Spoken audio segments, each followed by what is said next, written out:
अज्ञानतिमिरान्धस्य ज्ञानाञ्जनशलाकयः चक्षुरुन्मिलितं येन तस्मै श्रीगुरुवे नमः। हरे कृष्णा। आज गीता श्रृंखला के सत्र क्रमांक 466 में आप सभी भक्तों का हार्दिक स्वागत है। आज हम श्रीमद् भगवद गीता के 13वें अध्याय के जो कि है प्रकृति, पुरुष तथा चेतना, श्लोक क्रमांक 35 जो कि इस अध्याय का आखिरी श्लोक है, इसका अध्ययन करेंगे। आइए, श्लोक इस प्रकार है। क्षेत्र क्षेत्रज्ञो एवं अंतरम ज्ञान चक्षुषा भूत प्रकृति मोक्षम च ये विदुयान्ति ते परम। अर्थात भगवान श्री कृष्ण कहते हैं कि जो लोग ज्ञान के चक्षुओं से शरीर तथा शरीर के ज्ञाता के अंतर को देखते हैं और वे भव बंधन से मुक्ति की विधि को भी जानते हैं, उन्हें परम लक्ष्य प्राप्त होता है। परम लक्ष्य, पहले तो हमें यह समझना होगा कि परम लक्ष्य है क्या। हमारा परम लक्ष्य है परम धाम, भगवत धाम को प्राप्त करना। प्राय व्यक्ति जीवन में अनेक प्रकार के लक्ष्य बना के रखता है। ये प्राप्त करूँगा, वो प्राप्त करूँगा, ये प्राप्त करूँगा। जब नन्हा सा बच्चा होता है तो उसे विद्यालय भेजते हैं, प्रथम क्लास में जाता है तो उसे द्वितीय क्लास में जाने की इच्छा होती है। लक्ष्य वो द्वितीय क्लास बना के रखता है, अर्थात प्रथम क्लास को पास होना ही उसका लक्ष्य होता है। या फिर कुछ खिलौने प्राप्त करना जीवन में। जैसे जैसे आयु बढ़ती जाती है, द्वितीय क्लास, तृतीय क्लास, फिर कॉलेज में जाना, फिर अनेक प्रकार की डिग्रियाँ प्राप्त करना, विवाह करना, नौकरी प्राप्त करना, गृह गृहस्थी बनाना, फिर वहाँ पे घूमने जाना, वो व्यापार करना। ये जीवन में अनेक लक्ष्य बनाते रहते हैं, छोटे मोटे लक्ष्य जो हमेशा उम्र और परिस्थिति के साथ बदलते जाते हैं। परंतु आचार्यगण समझाते हैं कि जीवन का वास्तविक लक्ष्य क्या होना चाहिए। जिस प्रकार फुटबॉल मैच होता है तो उसमें छोटे छोटे अनेक लक्ष्य होते हैं कि वो अपने साथी खिलाड़ी को वो फुटबॉल को पास करेगा, उसके पास से वहाँ जाएगा, उसके पास से वहाँ जाएगा। परंतु अंतिम गोल क्या होता है? गोलकीपर को सकमा देते हुए उस फुटबॉल को गोलकीपर के पास से उस गोल करना होता है लक्ष्य। उसका लक्ष्य वहीं तक सीमित नहीं रहता कि मेरे साथी को फुटबॉल पहुंचाऊंगा या वहां तक पहुंचाऊंगा। उसका लक्ष्य तभी पूर्ण माना जाता है जब वो उस फुटबॉल को गोलकीपर को सकमा देकर गोल कर देता है। उसी भांति भक्तों, हमारा जीवन में भी छोटे मोटे अनेक लक्ष्य होंगे। ये उपलब्धि हासिल करना, ये प्राप्त करना, ये प्राप्त करना, उन सबको प्राप्त करते हुए उसे अपने जीवन की सीढ़ियाँ बनाते हुए, जिस प्रकार वो खिलाड़ी फुटबॉल में अनेक साथियों से पार करते हुए उनको सबको सीढ़ी बनाते हुए गोलकीपर तक पहुंचता है और अंत में एक ही झटके में उस फुटबॉल को गोल के पार पहुंचा देता है। उसी भांति हमारे जीवन में भी अनेक सक्सेस आएंगे, अनेक उपलब्धियां हासिल होगी, अनेक प्रकार की समस्याएं भी आएंगी, अनेक प्रकार के परिवेश ऐसे ऐसे आएंगे जहाँ पे हो सकता है हम भटक जाएं। परंतु हमें ज्ञात होना चाहिए कि हमारा लक्ष्य तभी पूर्ण माना जाएगा जब हम अपने आप को इस भव बंधन को पार करके, जन्म मृत्यु के बंधन को पार करके परम धाम, परम गोलोक धाम को प्राप्त करेंगे। तभी हमारा जीवन का लक्ष्य है वो पूर्ण होगा। तो यहाँ पे भगवान श्री कृष्ण कह रहे हैं कि जो लोग ज्ञान के चक्षुओं से शरीर तथा शरीर के ज्ञाता के अंतर को देखते हैं, जो व्यक्ति ज्ञानी है, ज्ञान के चक्षुओं से, इस चक्षुओं से, आंखों से देखने का यहाँ पे वर्णन नहीं आया है, ज्ञान के चक्षुओं से जो बुद्धि के द्वारा देखता है कि मैं शरीर नहीं हूँ, मैं आत्मा हूँ। ये शरीर है वो क्षेत्र है और आत्मा है वो क्षेत्रज्ञ है। और क्षेत्रज्ञ आत्मा इस शरीर क्षेत्र में रहते हुए कार्य करता है। जो व्यक्ति इस बुद्धि के द्वारा परख लेता है, जान लेता है, और आगे क्या कहते हैं, और भव बंधन से मुक्ति की विधि को भी जानता है और इस भव बंधन को पार करने की विधि को भी जानता है। प्राय व्यक्ति अनेक विधियों को जानता है। धन कैसे कमाना है, परिवार कैसे बचाना है, ये सब प्रकृति में अनेक विद्या हैं जिसे हम जानते हैं, जिसके द्वारा अनेक उपलब्धियां हासिल करते हैं। परंतु भव बंधन को कैसे पार करना है, इस विधि को कोई नहीं जानता भक्तों। भगवान कह रहे हैं कि जो व्यक्ति इस विधि को जानता है कि भव बंधन को कैसे पार करना है, उन्हें परम लक्ष्य प्राप्त होता है। जो जानता है और उसके ऊपर अमल करता है, वह व्यक्ति निश्चित रूप से परम लक्ष्य भगवत धाम को प्राप्त करेगा भक्तों। इसमें रंश मात्र भी संशय नहीं है। आचार्यगण कहते हैं कि इस अध्याय का उपसंहार करते हुए भगवान इस ज्ञान के फल को कह रहे हैं। भगवान इस श्लोक में इस पूरे के पूरे 13वें अध्याय का, जिसमें प्रकृति, पुरुष तथा चेतना के विषय में वर्णन आया है, इस पूरे अध्याय का उपसंहार करते हुए, सार रूप में कहते हुए इस अध्याय का महत्व, इस अध्याय का फल बता रहे हैं कि इस अध्याय को सुनने का, पढ़ने का, समझने का फल क्या मिलेगा। हमें फल क्या प्राप्त होगा? हमारा परम लक्ष्य भगवत धाम प्राप्त होगा। अंतरम अर्थात जो जीव भगवान और प्रकृति रूपी क्षेत्र के भेद देखने में समर्थ, ज्ञान के चक्षुओं से मेरे द्वारा कहे गए तरीके से जानते हैं, और जो प्रकृति से जीवों की मुक्ति के साधन को जानते हैं, भूत प्रकृति मोक्षम, जिसका परम प्रारंभ अमानित्व आदि 8 से 12 श्लोक में हुआ था, तो ऐसे व्यक्ति मेरे परम आकर्षक धाम को जानते हैं। भगवान श्री कृष्ण ने 13वें अध्याय में जो जो वर्णन किया है, प्रकृति के बारे में, पुरुष के बारे में, चेतना के बारे में, चित्र के बारे में, चित्रज्ञ के बारे में, भगवान श्री कृष्ण यहाँ पर कह रहे हैं कि जो व्यक्ति मेरे द्वारा प्रदत्त इस ज्ञान को तत्व से जानते हुए, आचार्यों के मार्गदर्शन में समझते हुए, उसके ऊपर अमल करते हुए, उसके आधार पर अपना जीवन यापन करता है, उसके आधार पर अपना दृष्टिकोण निश्चित करता है, वह व्यक्ति आकर्षक धाम को प्राप्त होता है। परम धाम, जो भगवान का धाम, गोलोक धाम है, वो परम आकर्षक है। भगवत गीता में भी भगवान श्री कृष्ण ने कहा है, वहाँ पर किसी प्रकार न सूर्य के द्वारा प्रकाशित होता है, न ही किसी प्रकार की कोई वहाँ पे दुख दुविधाएं हैं, न ही बीमारियाँ हैं, न ही जन्म मृत्यु है। वहाँ पे व्यक्ति परम आनंद में अवस्था में रहता है। भगवान श्री कृष्ण के साथ लीला करते हुए, भगवान श्री कृष्ण की आनंद में लीलाओं में रमण करते हुए वहाँ पे परम धाम में रहता है। भागवतम में भगवान श्री कृष्ण के गोलोक धाम का विस्तार से वर्णन आता है कि किस प्रकार वहाँ पर प्रत्येक गाय है वो सुरभि गाय है। ब्रह्मा जी ब्रह्म संहिता में भी कहते हैं कि वहाँ भगवान श्री कृष्ण का जो धाम है, वैकुंठ धाम, वहाँ का प्रत्येक चिंतामणि प्रकर सद्म सुकल्प वृक्ष लक्षावृतेषु सुरभिरभिपालयन्तं लक्ष्मी सहस्त सतसम्भ्र सेव्यमानं गोविंदम आदि पुरुषं तमहं भजामि। लक्ष्मी सहस्त सतसम्भ्र सेव्यमानम, जिस भगवान श्री कृष्ण की सेवा करने के लिए हजारों लक्ष्मियाँ रूप की गोपियाँ हैं, वो सेवा में लगी रहती हैं। चिंतामणि प्रकर सद्म सुकल्प वृक्ष, वहाँ पर प्रत्येक वृक्ष है वो कल्प की भांति हैं। कल्प वृक्ष के संदर्भ में कहा जाता है कि कल्प वृक्ष के नीचे बैठकर कोई भी व्यक्ति जो इच्छा करता है वो पूर्ण हो जाती है।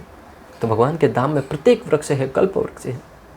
यहाँ पे हमें आम प्राय गर्मी के सीजन में मिलता है, परंतु वहाँ पे हर समय आपको जो कोई फल खाना है, मात्र इच्छा कीजिए, कोई भी पेड़ आपको कोई भी फल प्रदान करेगा। लक्षावृतेषु सुरभिरभिपालयन्तं, वहाँ पर प्रत्येक गाय है वो सुरभि गाय है, जितना चाहिए उतना दूध मिलता है। आज की तारीख में प्राय दूध की आवश्यकता अधिक है और दूध कम है। लोग मिलावट करके फिर खिलाते हैं।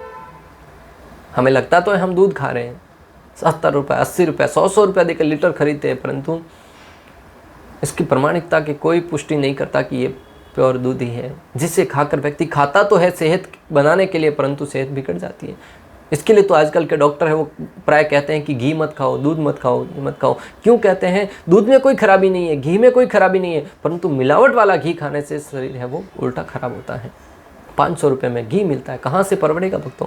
लगभग 20-25 किलो दूध के 1 किलो घी बनता है, और दूध का भाव देखने जाएंगे तो किलो घी परवड़ेगा ही नहीं 500-600 रुपये में। फिर कहाँ से मिलेगा तुमको 500 रुपये में प्योर शुद्ध घी, शुद्ध देसी गाय का घी, शुद्ध देसी गाय का घी 500 रुपये किलो, और जितना चाहिए उतना। इतनी गाय है कहाँ भाई? लोग फिर भी अपने आप को समझते तो बुद्धिमान है, परंतु इतना कभी विचार नहीं करते कि मैं 500 रुपये में घी नहीं, डालडा, बीमारी खरीद रहा हूँ जो मेरे शरीर का सर्वनाश करने वाला है। अगर आपको शुद्ध घी चाहिए तो गाय पालिए, गायों की रक्षा कीजिए, गौशालाओं का निर्माण कीजिए, तभी गायों का शुद्ध घी प्राप्त होगा। सबको दूध चाहिए, सबको घी चाहिए, परंतु गाय पालना कोई नहीं चाहता, गायों की सेवा करना कोई नहीं चाहता। गायों के लिए कोई चंदा मांगने आता है तो ऐसा मुंह बनाते जैसे उनसे उनके प्राण ही मांग लिया हो। भक्तों, हमें अगर हमारी संस्कृति को बचाना है तो गौ सेवा करना बहुत आवश्यक है, और उससे ही हमें शुद्ध घी, शुद्ध दही, शुद्ध दूध, सब कुछ शुद्ध प्राप्त तभी होगा जब हम गायों की रक्षा करेंगे। और भगवान श्री कृष्ण प्रसन्न होंगे जब गायों की रक्षा होगी, पृथ्वी देवी प्रसन्न होगी, भगवान श्री कृष्ण प्रसन्न होंगे, और जब भगवान श्री कृष्ण प्रसन्न होंगे तो उपजाऊ धन भी प्राप्त होगा और संपूर्ण प्रकृति है वो प्रसन्न हो जाएगी।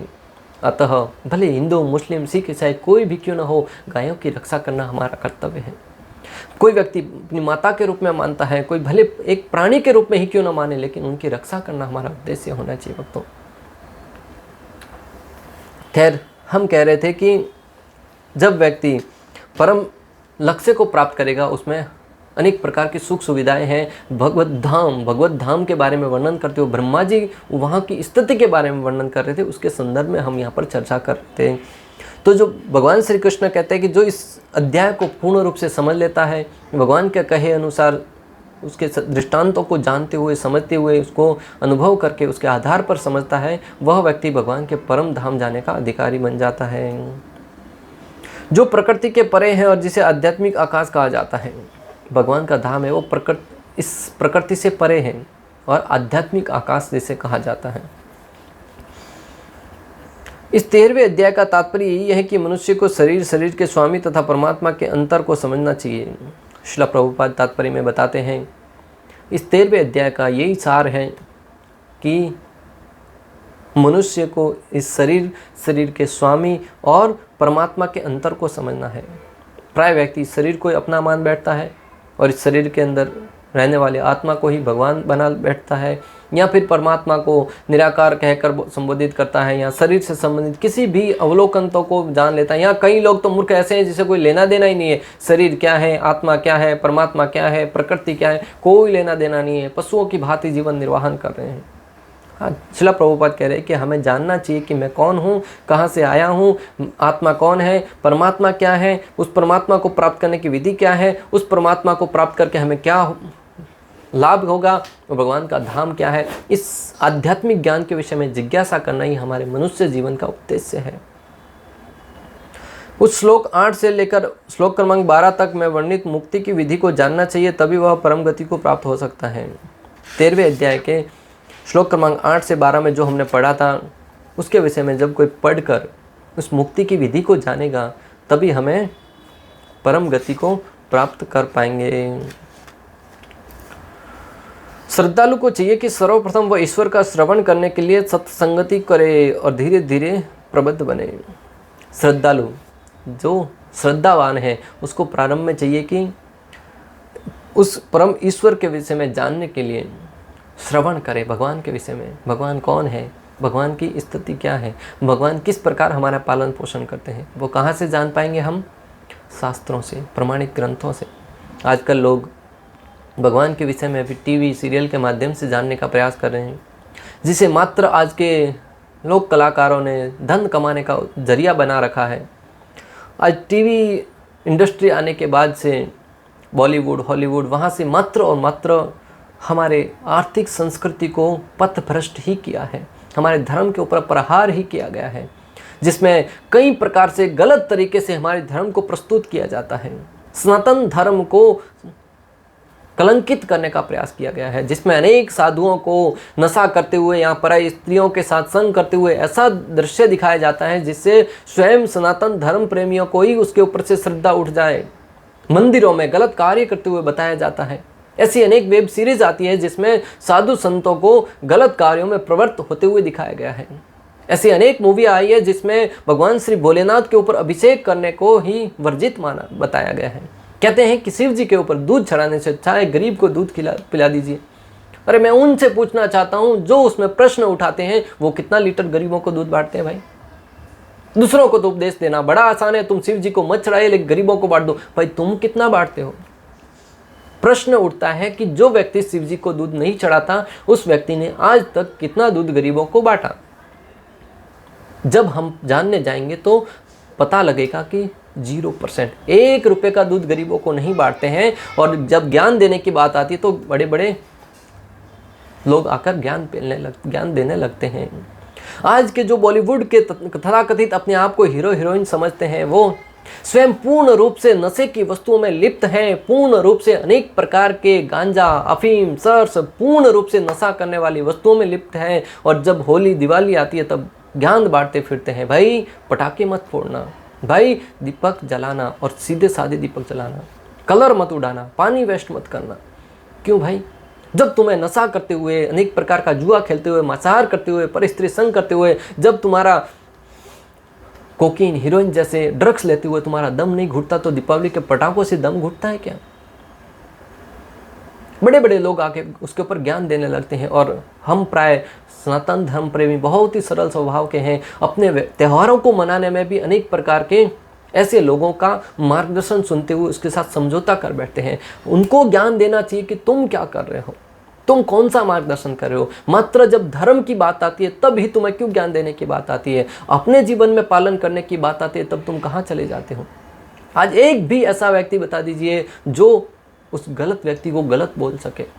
जो नशेड़ी है उसका समर्थन करने के लिए पूरी बॉलीवुड इंडस्ट्री है वो आगे आ गई है, और जो एक अधिकारी उनका केस लड़ रहा है, उसके काले कारनामों के विरुद्ध खड़ा है, उसको ही कटघरे में खड़ा कर दिया। बड़े बड़े नेता भी उसके विरोध में आ गए हैं। यह दर्शाता है भक्तों कि आज का समाज है वो किस दिशा में, कौन से गलत हाथों में आज पड़ा हुआ है। आप और हम सब का कर्तव्य है इस गलत के विरुद्ध आवाज़ उठाएं और अपने सत्य को जानें। कम से कम धर्म के लिए नहीं तो कम से कम अपने आने वाली पीढ़ियों के लिए करो भक्तों। क्योंकि जो बॉलीवुड वाले लोग जो आज के युवाओं के आइकॉन बने हुए हैं, हीरो बने हुए हैं, वो पूर्ण रूप से नशे में लिप्त रहेंगे तो स्वाभाविक है पीछे वाले लोग हैं जो उनको फॉलो करने वाले हैं वो अपने जीवन में नशा करेंगे। अतः हमें इस बात को भली भांति परिचित करना है कि कौन वास्तविक हीरो है। अगर हम अपने बच्चों को वास्तविक ज्ञान प्रदान करना चाहते हैं, अपने बच्चों को सही मार्ग पर लाना चाहते हैं, तो इस तथाकथित हीरो हीरोइन की बजाय हमारे महापुरुषों के संदर्भ में उनको बताइए। महाराणा प्रताप, शिवाजी महाराज, स्वामी विवेकानंद, शिला प्रभुपाद, संत महात्मा, उन सब के जीवनियों के बारे में। बड़े बड़े वीर राजा हुए हैं, बड़े बड़े वीर महाराजा हुए हैं जिन्होंने मातृभूमि की रक्षा के लिए, जिन्होंने धर्म की रक्षा के लिए, जिन्होंने समाज की रक्षा के लिए अपने प्राण न्यौछावर कर दिए, अपने इतिहास में अमर हो गए हैं। उनके विषय में जब हम अपने बच्चों को पढ़ाएंगे निश्चित रूप से हमारे बच्चों का चरित्र है वो खुलकर बाहर आएगा। अन्यथा भक्तों ऐसे नचेड़ियों के विषय में श्रवण करके तो आपके बच्चों के हृदय में मात्र काम वासनाएं और नशे के प्रति आकर्षण ही उत्पन्न होगा। अभी निश्चय आपको करना है, निश्चय समाज को करना है कि हम अपने बच्चों को क्या प्रदान करना चाहते हैं। किसी ऐसे तथाकथित व्यक्ति की हिम्मत हो जाए कि हमारे धर्म के ऊपर चोट करे, हमारे धर्म के ऊपर प्रहार करे, हमें जागना होगा भक्तों। ये समय उचित है। हमें अगर अभी नहीं जगे तो कभी नहीं जगेंगे। हमारा थोड़ा बहुत जो धर्म बचा हुआ है उसका भी सर्वनाश कर देंगे। वो अनेक प्रकार से हमारे धर्म को बर्बाद करने के लिए एक प्रयास करते हैं। किसी गुंडे को सनातन धर्म के प्रेमी के रूप में बताते हैं, बड़ा सा तिलक लगाकर गले में रुद्राक्ष पहनाकर उसको दिखा देते हैं। कई मूवी में शिव जी को अन्य लोगों से डराते हुए दिखाते हैं। कई मूवी में किसी भी देवी देवता, कभी नारद जी का उपहास उड़ाते हैं। किसी सीरियल में राधा रानी के विषय में अनेक प्रकार के उपहास बनाते हैं। राधा रानी के संदर्भ में कहा जाता है ठुमका लगाए राधा रानी, ऐसे अनेक प्रकार के गाने आते हैं जो कि मात्र और मात्र हमारे देवी देवताओं के ऊपर प्रयास करने जैसे हैं।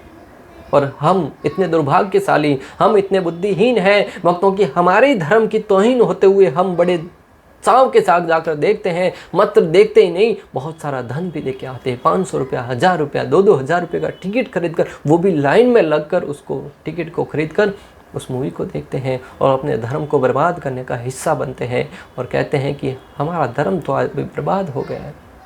हमारे बच्चे तो हमारी बात सुनते नहीं हैं, हमारे बच्चे तो हमें अनाथ आश्रम में भेज रहे हैं। भयंकर कलयुग आ गया है। अरे बच्चों को प्रेरित किसने किया? आप और हमने ही किया है। फिर कौन होते हैं हम उनके ऊपर प्रश्न उठाने वाले, उंगली उठाने वाले? भगवान तुम कहाँ हो? आज का परिवेश बिगड़ता जा रहा है। अरे भाई भगवान तो है अपनी जगह पे। तुमको जो अल्प स्वतंत्रता दी गई है उसके आधार पर ही तुम अपने जीवन को ठीक से नहीं पालन कर रहे हो, अपने परिवेश को नहीं जान पा रहे हो। इसी कारण आज हमारे धर्म का ह्रास होता जा रहा है और उसके लिए हम स्वयं जिम्मेदार है भक्तों। प्रत्येक सनातन धर्म प्रेमी व्यक्ति को अपनी भूमिका को जानना होगा, अपनी भूमिका को सक्षम समझते हुए उसके आधार पर कार्य करना होगा। तभी हमारी संस्कृति को हम बचा पाएंगे, अन्यथा कोई अकेला व्यक्ति इसको नहीं बचा पाएगा। प्रत्येक व्यक्ति को अपने परिवार से, अपने घर से ऐसा जनादेश, ऐसा इस प्रकार से माहौल बनाना होगा कि हम पुनः अपना धर्म को, हमारी संस्कृति को स्थापित कर सके भक्तों। अन्यथा आने वाली पीढ़ी हमें कोचेगी, हमें अनेक प्रकार से भला बुरा कहेगा कि हमने उनकी उनके भविष्य को ठीक हाथों में नहीं प्रदान किया। श्रद्धालु को चाहिए कि सर्वप्रथम वह ईश्वर का श्रवण करने के लिए सत्संगति करे और धीरे धीरे प्रबद्ध करे। यदि गुरु स्वीकार कर लिया जाए तो पदार्थ तथा आत्मा के अंतर को समझा जा सकता है और वही अग्रिम आत्म साक्षात्कार के लिए शुभाशुभ बन सकता है। हमें आध्यात्मिक विषय में ज्ञान अर्जित करने के लिए गुरु की बहुत आवश्यकता होती है। अगर गुरु बनाया जाए तो निश्चित रूप से हम इस सिद्धांत को समझने में हमारी बहुत सहायता हो सकती है। गुरु अनेक प्रकार के उपदेशों से अपने शिष्य को देहात्म बुद्धि से मुक्त होने की शिक्षा देता है। गुरु होता है वो अनेक प्रकार की शिक्षाओं के द्वारा अपने शिष्य को इस देहात्म बुद्धि, इस देह का अंत होने वाला, इस देह से संबंधित हम जो शिक्षा ग्रहण करके बैठे हैं उस देहात्म बुद्धि से मुक्त होकर आध्यात्मिक ज्ञान के विषय में श्रवण करने के लिए गुरु है वो एक प्रमाणिक मार्गदर्शक के रूप में जाना जाता है। उदाहरणार्थ भगवत गीता में कृष्ण अर्जुन को भौतिक बातों से मुक्त होने के लिए शिक्षा देते हैं। दृष्टांत के लिए आचार्यगण समझा रहे हैं कि भगवत गीता में भगवान श्री कृष्ण अर्जुन को इस भौतिक बुद्धि से मुक्त होकर आध्यात्मिक शिक्षा के लिए प्रेरित करते हैं। मनुष्य यह तो समझ सकता है कि यह शरीर पदार्थ है और इसे 24 तत्वों में विश्लेषित किया जा सकता है। शरीर स्थूल अभिव्यक्ति है और मन तथा मनोवैज्ञानिक प्रभाव सूक्ष्म अभिव्यक्तियां हैं। जीवन के लक्षण इन्हीं तत्वों की अंतःक्रिया विकार है, किंतु इनसे भी ऊपर आत्मा और परमात्मा है। आत्मा तथा परमात्मा दो हैं। यह भौतिक जगत आत्मा तथा 24 तत्वों के संयोग से कार्यशील है। जो संपूर्ण भौतिक जगत की इस संरचना को आत्मा तथा तत्वों के संयोग से हुई मानता है और परमात्मा की स्थिति को भी देखता है, वही वैकुंठ लोक जाने का अधिकारी बन जाता है। जो व्यक्ति यह जानता है कि आत्मा तथा परमात्मा अलग है, भौतिक शरीर अलग है और इस भौतिक शरीर का कितने तत्वों से मिलाप हुआ है, इस भौतिक शरीर का एक दिन अंत होना निश्चित है, इस प्रकार जो तत्व से सारे के सारे सिद्धांतों को जानता है वही मृत्यु के उपरांत भगवत धाम जाने का अधिकारी बन जाएगा। ये बातें चिंतन तथा साक्षात्कार की हैं। मनुष्य को चाहिए कि गुरु की सहायता से इस अध्याय को भली भांति समझ लें। ये सारी की सारी बातें हैं वो चिंतन की और साक्षात्कार करने की हैं। एक व्यक्ति को चाहिए कि इस संपूर्ण अध्याय को, 13वें अध्याय को गुरु के मार्गदर्शन में भली भांति समझ ले, भली भांति जान ले और जो व्यक्ति जान गया वो निश्चित रूप से मुक्त हो जाएगा, क्योंकि ये ज्ञान है वो है इतना महत्वपूर्ण। जब अर्जुन भगवान श्री कृष्ण से इस संदर्भ में ज्ञान अर्जित करता है तो अंत में जान जाता है, भगवान श्री कृष्ण से बोलता है, बोलो कृष्ण करना क्या है।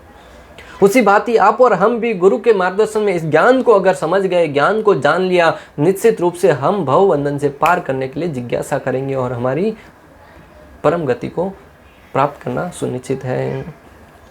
इस प्रकार श्रीमद् भगवद गीता के 13वें अध्याय प्रकृति, पुरुष तथा चेतना का भक्ति वेदांत तात्पर्य पूर्ण हुआ।